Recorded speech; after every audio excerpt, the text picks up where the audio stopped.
Hello everyone. Reinforced cement concrete RCC lecture हमने start कर दिया है। ऐसे वो भी कितना 2025। आज हम डेट बात कर लेते हैं। डेट क्या है? 2 जनवरी 2025। ठीक है। और हमने कौन से एग्जाम को टारगेट किया है 2025 में? जैसा कि आपका क्या एसएससी जेई 2025 और RRB JE CBT 2, RRB JE CBT 2 जो आपका 2024 में हुआ है। ठीक है। और कोई भी आपका एमपी सब इंजीनियर का एग्जाम हो या फिर आपका एमपीपीएससी एई का एग्जाम हो, किसी भी एग्जाम को अगर आपने टारगेट किया है तो जो हम सब्जेक्ट स्टार्ट कर रहे हैं रैनफोर्ड सीमेंट कंक्रीट, और आपका पैरेलल में एक और सब्जेक्ट चल रहा है बीएमसी, जो आपके एसएससी जेई एग्जाम के पॉइंट ऑफ व्यू से देखा जाए तो बहुत इंपॉर्टेंट सब्जेक्ट है एंड 20% वेटेज इसका है बीएमसी का। और आरसीसी जो है रैनफोर्ड सीमेंट कंक्रीट, अगर एमपीपीएससी यूपीएससी आईएएस या फिर आपका एसएससी जेई आरआरबी एमपी सब इंजीनियर कोई भी एग्जाम हो, तो आरसीसी में क्या है 8 to 10 मार्क्स के क्वेश्चंस आपके फिक्स है कि यहाँ से आना है। ठीक है। काफी अच्छा सब्जेक्ट है। हम बेसिक टू एडवांस लेवल में हम पूरा स्टडी करेंगे, बेसिक सी चीजें एकदम समझेंगे। ठीक है। देन उसके बाद हम क्या करेंगे, यहाँ पे सबसे पहले इसका बेसिक समझेंगे और फिर हम यहाँ पे क्विक रिवीजन क्लासेस स्टार्ट कर देंगे। क्विक रिवीजन जो सिर्फ आपके लिए इम्पोर्टेंट रहेगा एग्जाम के पॉइंट ऑफ व्यू से। ये चीजें हमें कैसे पता चलेगी? हम इसमें क्वेश्चंस प्रैक्टिस करेंगे। क्वेश्चंस प्रैक्टिस के थ्रू हमें ये चीजें पता चल जाएगी कि हाँ हमें क्या पढ़ना है और हमारे एग्जाम के लिए क्या इम्पोर्टेंट है। ठीक है। हमें पूरी क्या रामायण नहीं पढ़ना है। ठीक। तो आरसीसी काफी ज्यादा लेंथी सब्जेक्ट है। इसको हम सबसे पहले समझ लेते हैं कि हमें अब रैनफोर्ड सीमेंट कंक्रीट में क्या पढ़ना है। तो सबसे पहले हमने क्या कंक्रीट स्टार्ट किया, तो कंक्रीट में हम सबसे पहले इसके ग्रेड के बारे में देखेंगे। अब हम ग्रेड के बारे में बात करें कि ग्रेड क्या होती है।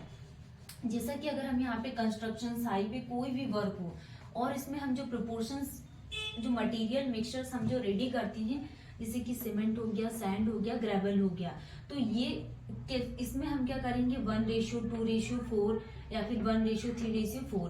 तो ये इन क्वांटिटीज में हम क्या करते हैं मटेरियल को मिक्स करते हैं। तो ये किसका है, M10 है या फिर 15 है। तो इस तरीके से हम यहाँ पे प्रोपोर्शंस के बारे में स्टडी करेंगे। तो फर्स्ट हमारा टॉपिक रहेगा क्या ग्रेड, जिसमें हम यहाँ पे ग्रेड्स के बारे में स्टडी करेंगे। देन हम यहाँ पे सेकंड पढ़ेंगे क्या प्रिपरेशन।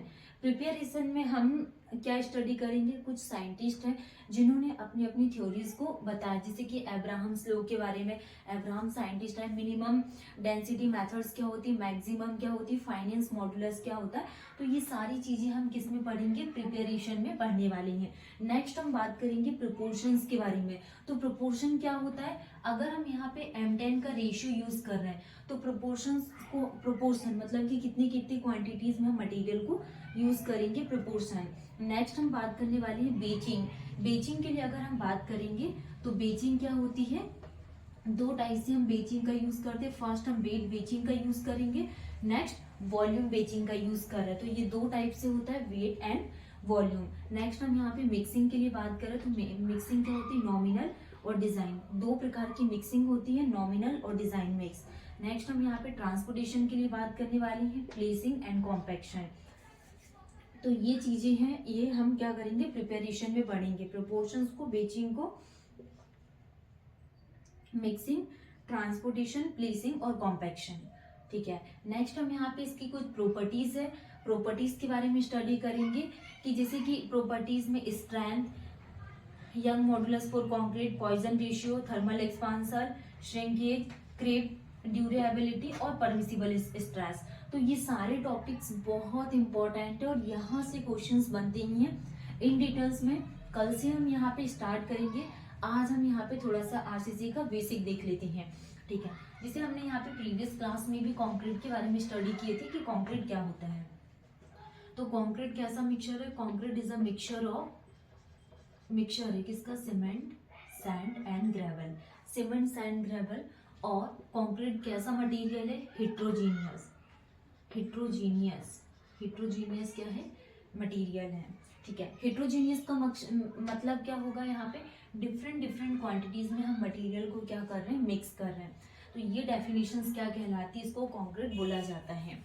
ठीक, नेक्स्ट हम बात करने वाले हैं, एक फ्रांसिस सैगनेट करके साइंटिस्ट थे, was a French industrial and the first to use reinforce concrete, जिन्होंने सबसे फर्स्ट में रेनफोर्स कंक्रीट का यूज किया था। ये फ्रांसिस सैगनेट एक फ्रेंच इंडस्ट्रियलिस्ट साइंटिस्ट थे, वॉज यूज रेनफोर्स कंक्रीट को इन्होंने यूज किया था। अब हम देखने वाले हैं कि प्लेन कंक्रीट क्या होता है। प्लेन कंक्रीट का क्या मतलब होता है, ये मिक्सचर है किसका, सैंड, ग्रेवल और सीमेंट।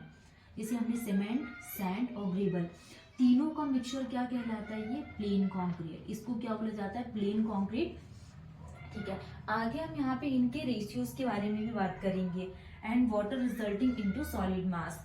नेक्स्ट हम बात करने वाले हैं कि रेनफोर्स कंक्रीट क्या होता है। अभी हमने यहाँ पे प्लेन कंक्रीट के बारे में डिस्कस किया है।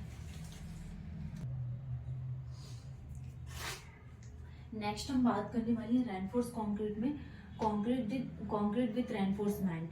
अगर हम यहाँ पे कंक्रीट का यूज कर रहे हैं तो जो कंक्रीट रेनफोर्समेंट के साथ हम यूज करेंगे, reinforcement, concrete with reinforcement embedded in it bond between steel and surrounding concrete.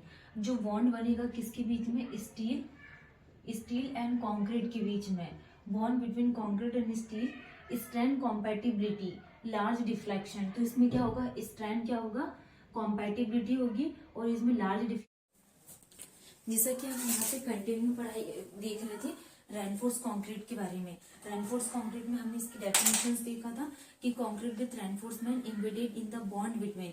तो ये बॉन्ड है किसमें, स्टील एंड कंक्रीट के बीच में, स्ट्रेंथ कॉम्पैटिबिलिटी, लार्ज डिफ्लेक्शन होगा, एंड रेनफोर्सिंग स्टील गिव करती है डक्टिलिटी टू कंक्रीट। जो रेनफोर्सिंग स्टील है ये क्या देती है, डक्टिलिटी टू कंक्रीट। तो ये डेफिनेशन होगी रेनफोर्स कंक्रीट की। कुछ स्पेशल पॉइंट्स है, जैसे कि steel is used along with concrete. हम स्टील को किसके साथ यूज करते हैं, अलोंग विथ कंक्रीट के साथ इसका यूज करते हैं, बिकॉज थर्मल एक्सपांसन। स्टील में क्या होगा, यहाँ पे इसमें क्या होगा, थर्मल एक्सपांसन होगा, थर्मल एक्सपांसन। स्टील में क्या होगा, थर्मल एक्सपांसन होगा। तो steel is used along with concrete because thermal expansion. Coefficient of both steel and concrete, coefficient of both जो स्टील एंड कंक्रीट में, coefficient of both steel and concrete is reasonable equal. दोनों ही क्या होगा, reasonable equal होगा। Increase in thermal, increase in temperature.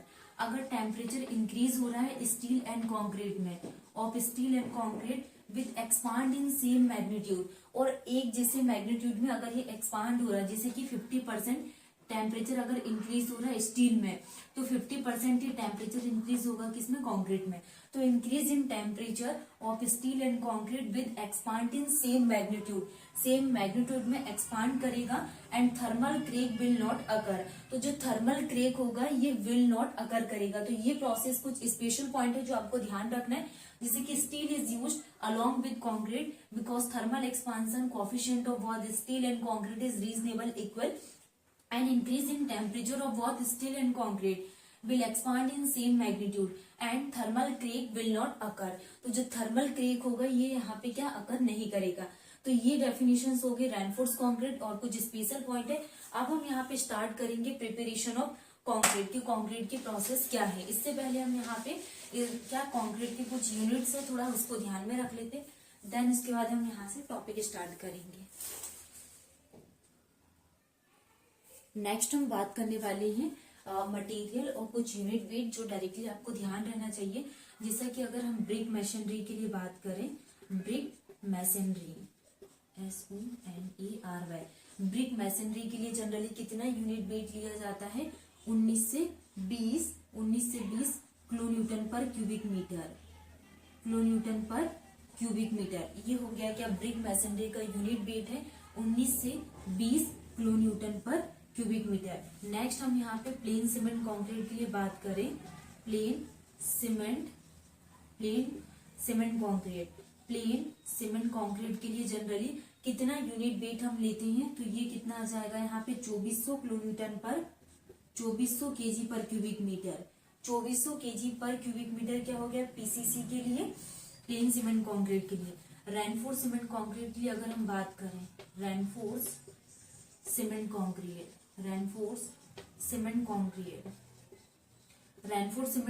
के लिए कितना आ जाएगा 2500 केजी पर क्यूबिक मीटर, 2500 केजी पर क्यूबिक मीटर। आरसीसी के लिए हम लेते हैं unit weight. Unit weight RCC का कितना 2500 केजी पर cubic metre. Cement mortar, cement mortar, cement mortar के लिए यूनिट वेट कितना लिया जाता है 20 से 21 किलोन्यूटन पर क्यूबिक मीटर। 20 से 21 किलोन्यूटन पर क्यूबिक मीटर हो गया सीमेंट मोटार। स्टील के लिए यूनिट वेट कितना लिया जाता है 7850 केजी पर क्यूबिक मीटर। और सीमेंट की डेंसिटी कितनी होती है, सीमेंट की डेंसिटी कितनी आ जाएगी 1440 केजी पर क्यूबिक मीटर। ये आपको ध्यान रहना चाहिए। जैसे ब्रिक मैसनरी के लिए 1920 किलोन्यूटन पर cubic metre, PCC plain cement concrete के लिए 2400 केजी पर cubic metre, reinforced cement concrete RCC के लिए 2500 केजी पर cubic metre and cement mortar के लिए 20 से 21 किलोन्यूटन पर क्यूबिक मीटर। स्टील के लिए 7850 केजी पर क्यूबिक मीटर, सीमेंट के लिए 1440 केजी पर क्यूबिक मीटर। ये हो गया मटेरियल एंड यूनिट वेट। अब हम बात करने वाले हैं प्रिपरेशन के बारे में। तो ये टॉपिक सारे हमने यहाँ पे आरसीसी में कवर किए। जैसे मटेरियल हो गया, यूनिट वेट, ब्रिक मैसनरी के लिए हमने 19 से 20 देखा प्लेन। इसी तरीके से आप जो ग्रेड रहती है ओपीसी 33 के लिए, ओपीसी 43 के लिए एंड ओपीसी 53 के लिए कौन कौन से आईएस कोड यूज किया जाता है। तो इसके लिए 269 यूज करते 112 और इसके लिए 12200 कितना यूज करते 69। तो ये आईएस कोड भी आपको ध्यान रखना है, बहुत पूछा जाता है एग्जाम में। खासकर इसकी यूनिट वेट, जैसे कि पीसीसी के लिए हम कितना लेते हैं, आरसीसी का भी डायरेक्टली क्या है ये एग्जाम में पूछ लेते हैं 1 नंबर में। नेक्स्ट क्लास में हम यहाँ पे प्रिपरेशन ऑफ कंक्रीट की सारी मेथड्स के बारे में डिस्कस करेंगे। Thank you.